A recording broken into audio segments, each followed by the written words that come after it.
আগামী ফেব্রুয়ারিতে অনুষ্ঠিত হতে যাচ্ছে ত্রয়োদশ জাতীয় সংসদ নির্বাচন। তার আগে জাতিসংঘের অধিবেশনে যোগ দিতে যুক্তরাষ্ট্রের নিউ ইয়র্কে অবস্থান করছেন অন্তর্বর্তী সরকারের প্রধান উপদেষ্টা অধ্যাপক ডক্টর মোহাম্মদ ইউনূস। এমন পরিস্থিতিতে বাংলাদেশ নিয়ে একটি বিবৃতি দিয়েছে মার্কিন পররাষ্ট্র দপ্তর। বাংলাদেশের বিনিয়োগ পরিবেশ নিয়ে শুক্রবার মার্কিন পররাষ্ট্র দপ্তর এই বিবৃতি দেয়। সেখানে বলা হয়, বিনিয়োগ পরিবেশ উন্নয়নে অন্তর্বর্তী সরকারের প্রচেষ্টা এখনও প্রাথমিক পর্যায়ে। মেধা সম্পদ ও শ্রম অধিকার সুরক্ষায় কার্যকর পদক্ষেপের অভাব রয়েছে। যদিও পোশাক কারখানায় অগ্নি ও ভবন নিরাপত্তায় উন্নতি হয়েছে, তবুও শ্রমিক সংগঠন ও যৌথ দর কষাকষিতে আইনি বাধা রয়ে গেছে।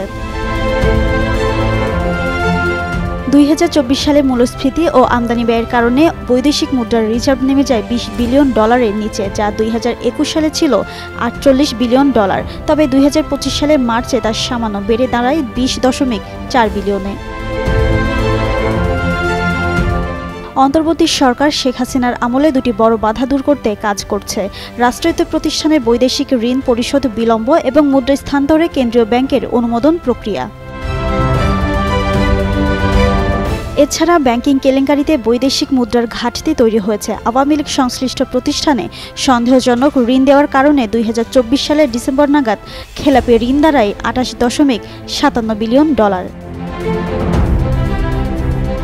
মার্কিন পররাষ্ট্র দপ্তরের মতে, বাংলাদেশের বিনিয়োগ পরিবেশের চ্যালেঞ্জ এখনও গভীর। তবে ব্যাংকিং খাতে আন্তর্জাতিক মানের সংস্কার অন্তর্বর্তী সরকারের অগ্রাধিকার তালিকায় শীর্ষে রয়েছে।